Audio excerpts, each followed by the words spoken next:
Hello students, welcome to my channel dynamic math. तो मैं अभी आपको पूरा आंसर शीट, पूरा आंसर की जो है वो इंग्लिश का मैं आपको बताने वाला हूँ। चैनल को सब्सक्राइब सबसे पहले कर लीजिए, क्योंकि इस चैनल पर आपको सबसे पहले सटीक आंसर आपको इसी चैनल पर दिया जाता है। आप कोई भी सब्जेक्ट का आंसर चाहते हो तो इस चैनल को आपको सब्सक्राइब कर लीजिए पहले, ओके। और मैं आपको आगे चल करके साइंस का जितना भी इंपॉर्टेंट क्वेश्चन है, चाहे वो फिजिक्स हो, केमिस्ट्री हो, बायो हो, सबका आपको यहाँ पर प्रोवाइड कराया जाएगा, इसलिए चैनल को सब्सक्राइब कर लीजिए। चलिए हम लोग मैच करते हैं इंग्लिश का सेट नंबर 1। कोई भी सेट हो आपका, सेट 1, सेट 2, सेट 3, या फिर कोई भी कोड हो, 2 3 2 हो या 2 3 1 हो या 2 3 3 हो, कोई भी सेट हो, आपको इसमें बहुत सारे ऐसे क्वेश्चन है जो आपको मैच करेंगे ही करेंगे। तो बहुत सारा क्वेश्चन जो है हर एक सेट में आपको मैच होता ही होता है। तो चलिए सभी स्टूडेंट ध्यान से देखिएगा, और चैनल को अभी तक सब्सक्राइब नहीं किया है तो चैनल को तो सबसे पहले सब्सक्राइब कर लो, ओके। ध्यान से देखिएगा, मैं पूरा एक एक आंसर जो है मैं आपको बताते जा रहा हूँ, आप अपना मैच करते जाइए कि आपने कितना सही किया है। देखिए यहाँ पर सबसे पहले आपका रीडिंग स्किल है, तो रीडिंग स्किल में यहाँ पर क्या है, आपको ये जो आपका रीड द फॉलोइंग टेक्स्ट, यहाँ पर आपको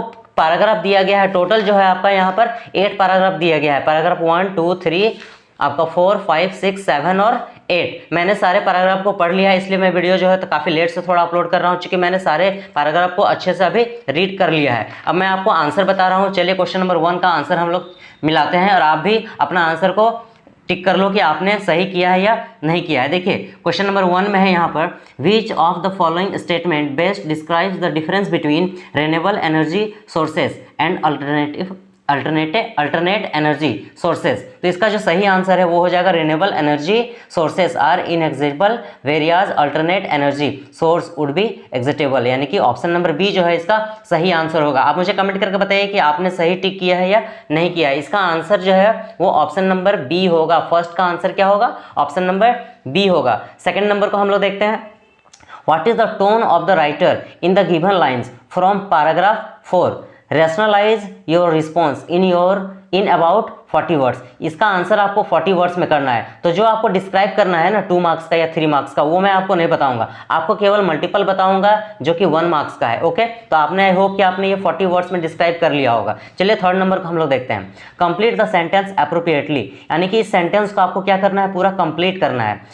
देखिए, in the past alternative energy sources were not used much by the consumers because, देखिए यहाँ पर क्या भराएगा, आपको फिल क्या करना है यहाँ पर। देखिए एक बार मैं फिर से रिपीट कर देता हूँ, in the past alternate energy sources were not used much by the consumers because, यहाँ पर फिल करना है आपको, it was expensive and not practical for consumers use. ये आपको यहाँ पर फिल करना था। आप मुझे कमेंट करके बताइए कि आपने क्या फिल किया है। चलिए हम लोग 4 नंबर को देखते हैं।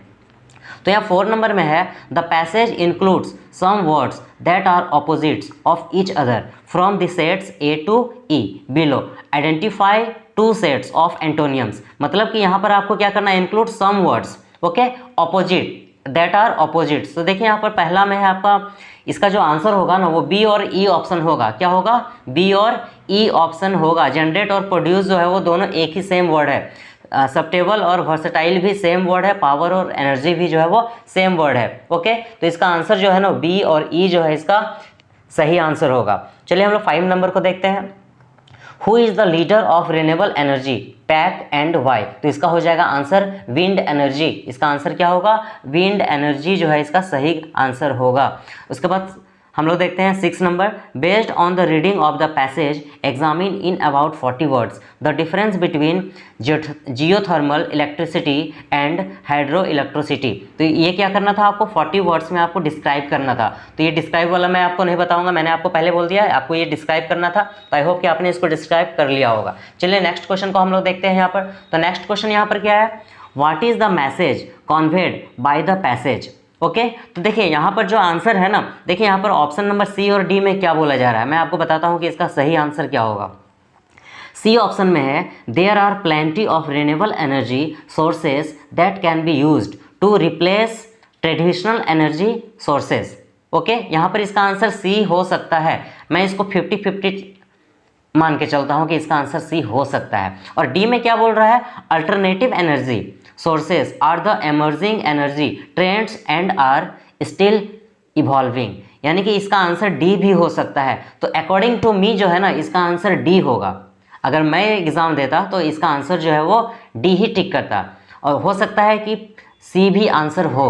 तो सी को मैं 50-50 मान के चलता हूँ। तो सी और डी मैं अभी आपको दोनों बता रहा हूँ, आप कमेंट करके बताइए कि आपने क्या टिक किया है, सी टिक किया है या डी को टिक किया है। मैं आपको मेरे अकॉर्डिंग जो है ना इसका आंसर डी होना चाहिए, बट 50-50 चांस जो है ना वो सी का भी बन रहा है। तो आप कमेंट करके बताओ कि आपने क्या किया है। ओके, इसके लिए आई एम वेरी सॉरी, मैं इसका कंफर्म आंसर मैं आपको नहीं बता रहा हूँ कि सी होगा या डी होगा। आप मुझे कमेंट करके बताइए कि आपने सी किया है टिक या डी। अकॉर्डिंग टू मी जो है ना वो डी होना चाहिए, बट सी भी हो सकता है, मे बी। तो आप मुझे कमेंट करके ज़रूर बताना।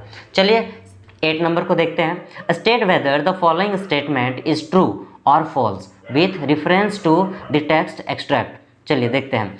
Hydro electricity as a renewable energy source is used for residential as well as commercial purposes. तो इसका ट्रू हो जाएगा आंसर। इसका आंसर क्या होगा? ट्रू। आपको बताना है ट्रू होगा या फॉल्स होगा। तो ये क्या हो जाएगा आपका? ट्रू हो जाएगा। ओके, चलिए क्वेश्चन नंबर 2 पे हम लोग अब आते हैं।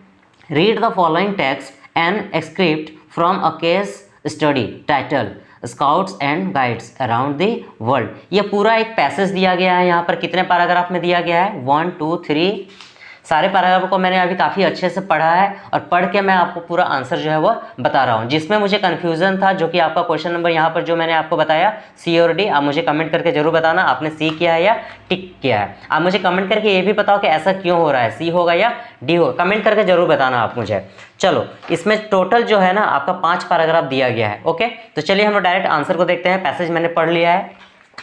क्वेश्चन नंबर 1 है, infer one reason for the following based on the information given in paragraph 4।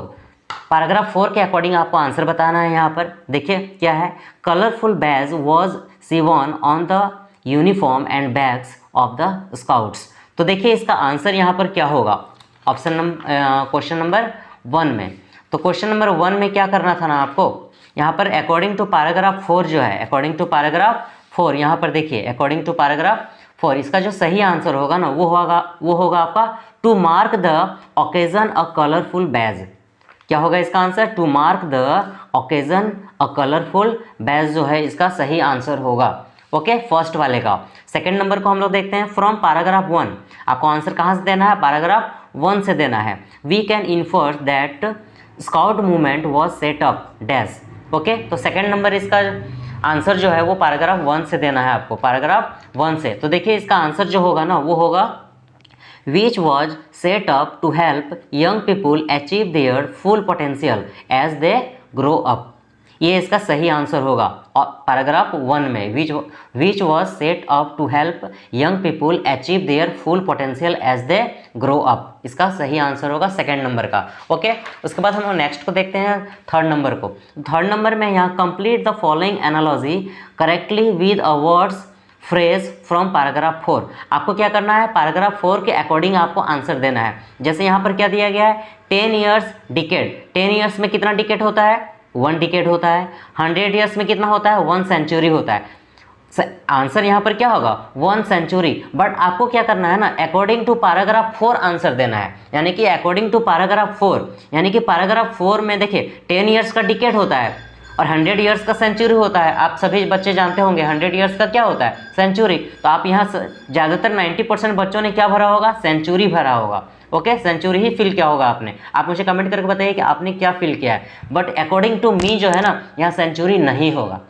आपको शौक लगा होगा? यस, देखिए आपको आंसर कहाँ से देना है? पैराग्राफ 4 से। हम लोग पैराग्राफ 4 को देखते हैं। देखिए पैराग्राफ 4 में यहाँ पर क्या बोला जा रहा है? World to celebrate this centenary. क्या लिखा गया है यहाँ? सेंटिनरी लिखा गया है। 100 साल में देखिए लिखा गया 2007 marked as 100 years of the scout movement and events took place around the world to celebrate this centenary. यानी कि 100 साल में कितना? 1 सेंटिनरी होता है। 100 साल में 1 सेंचुरी होता है। तो सेंचुरी को यहाँ पर क्या लिखा गया है? सेंटिनरी लिखा गया है। ओके, तो पैराग्राफ 4 के अकॉर्डिंग आपको आंसर देना है। तो पैराग्राफ 4 में सेंचुरी को सेंटरी कहा गया है। तो सेंटिनरी जो है इसका सही आंसर होगा, सेंटिनरी। सेंचुरी भी हो सकता है, 50-50 जो चांस। देखिए 100 ईयर्स का तो 1 सेंचुरी होता ही है, ये सभी जानते हैं। एक छोटा छोटा बच्चा भी जानता है कि 100 ईयर्स का सेंचुरी ही होता है। बट पैराग्राफ 4 के अकॉर्डिंग आपको आंसर देना है। तो पैराग्राफ 4 में सेंचुरी को सेंटिनरी कहा गया है। ओके, तो ये होना चाहिए। आप मुझे कमेंट करके बताना कि आपने सेंचुरी लिखा है या सेंटिनरी लिखा है। सेंचुरी होगा ही होगा तो आप भी जानते हो, बट पैराग्राफ 4 में सेंटिनरी दिया गया है। आप मुझे कमेंट करके बताना आपने क्या लिखा है।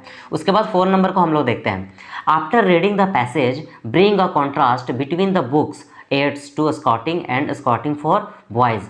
आपको इसका जो आंसर है ना वो पैराग्राफ 2 में मिलेगा। कहाँ मिलेगा इसका आंसर? पैराग्राफ 2 में मिलेगा। देखिए यहाँ से यहाँ तक आपका आंसर हो जाएगा। While in the army he wrote a publication about scouting, which means searching and keeping watch and how to survive in the wild, called aids to scouting. He realized how popular this was and the result was another book, Scouting for Boys, which had less emphasis on the military. इसका answer होगा।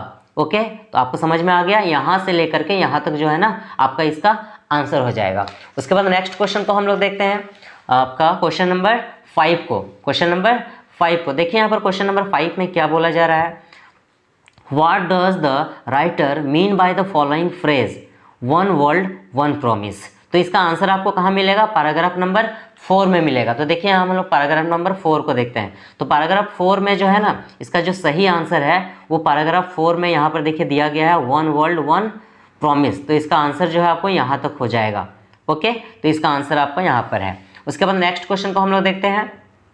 Question number 6, according to the chart which country took maximum time to introduce guiding after scouting, choose your answer from the options given below. देखिए यहाँ पर क्या बोला जा रहा है ना, according to the chart, chart के अकॉर्डिंग, ये जो हमारा चार्ट दिया गया है, ओके, इस चार्ट के अकॉर्डिंग विच कंट्री टुक मैक्सिमम टाइम, कौन सा देश जो है ना, कौन सा कंट्री जो है वो मैक्सिमम टाइम लिया, किस चीज़ को? Time to introduce guiding after scouting में मैक्सिमम टाइम कौन सा कंट्री लिया है? तो मैक्सिमम टाइम जो है ना वो थाईलैंड लिया है। इसका सही आंसर क्या हो जाएगा? Option number C, Thailand. यहाँ पर देखिए थाईलैंड, ये जो थाईलैंड है ना, ये मेंबरशिप कितने थे थाईलैंड में? 13 लाख। फिर आपका इसका पॉपुलेशन पार्टिसिपेशन कितना था? 1.9%। 1911 जो है वो स्कॉटिंग इंट्रोड्यूस किया और गाइडिंग इंट्रोड्यूस 1957 में। आप इसको माइनस करके देखना, मैक्सिमम ईयर जो है वो थाईलैंड का ही आएगा। आप इसको इससे माइनस करो तो 9, 10, 11, 2 ईयर्स आएगा। इसको इससे माइनस करो तो नथिंग, और इसको इससे माइनस करो 8 ईयर्स आएगा। इसको इससे माइनस करो 2 ईयर्स आएगा। 1957 में 1911 को माइनस करो तो मैक्सिमम इसी का आएगा। ओके, तो ये आपका थाईलैंड हो जाएगा इसका आंसर। मैक्सिमम टाइम जो है वो थाईलैंड लिया है।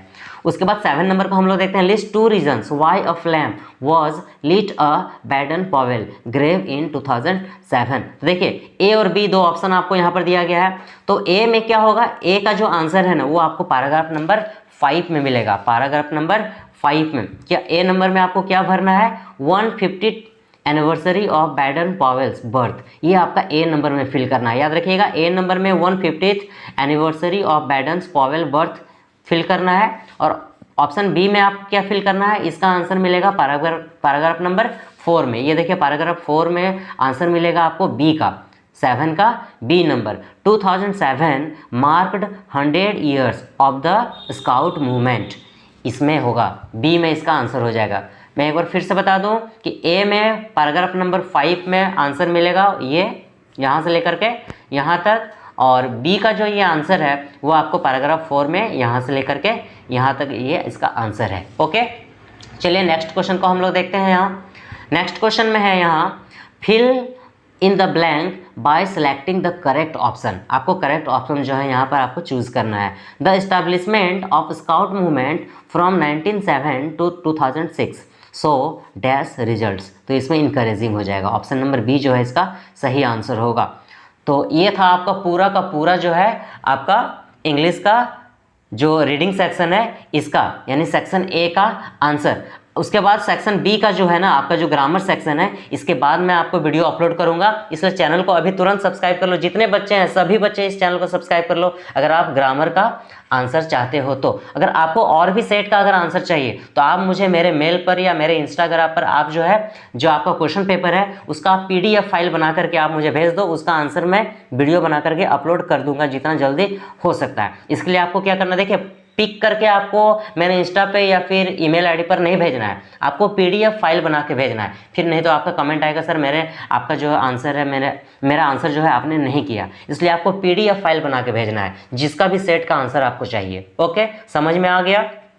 तो ग्रामर का आंसर मैं जल्दी ही वीडियो अपलोड करूंगा, चैनल को अभी तुरंत सब्सक्राइब कर लो। ओके, चलिए मिलते हैं नेक्स्ट वीडियो में, तब तक थैंक यू।